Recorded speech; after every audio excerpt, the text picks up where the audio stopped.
Sang-ayon si Senate President Francis Jesus Escudero sa ilang maiinit na ni Vice President Sara Duterte.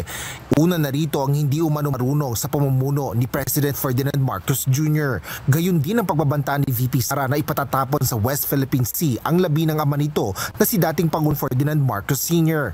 Yung ilan doon ay opinion niya at ginagalang ko, subalit yung ibang mga binitiwan niyang salita, medyo unbecoming sa kanya bilang pangalawang pinakamataas na opisyal ng bansa. Kabilang na yung pagpugot ng ulo ng Pangulo, medyo hindi yun nababagay, higa nga, sa isang napakat na opisyal ng ating bansa.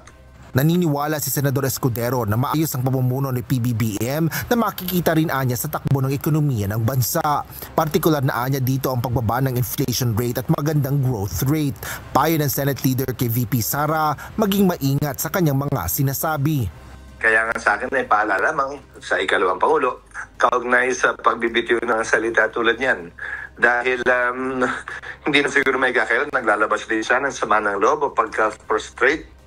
Pero hindi pa rin rason yan para sa akin na magbitiw ng ganyang uri ng mga salita. Lalo pat maraming tumitingala, sumubaybay at sumusunod sa kanya. Asher Cadapan Jr., UNTV News and Rescue. Diyos ang aming sandigan, serbisyo publiko ang aming pinahalagahan.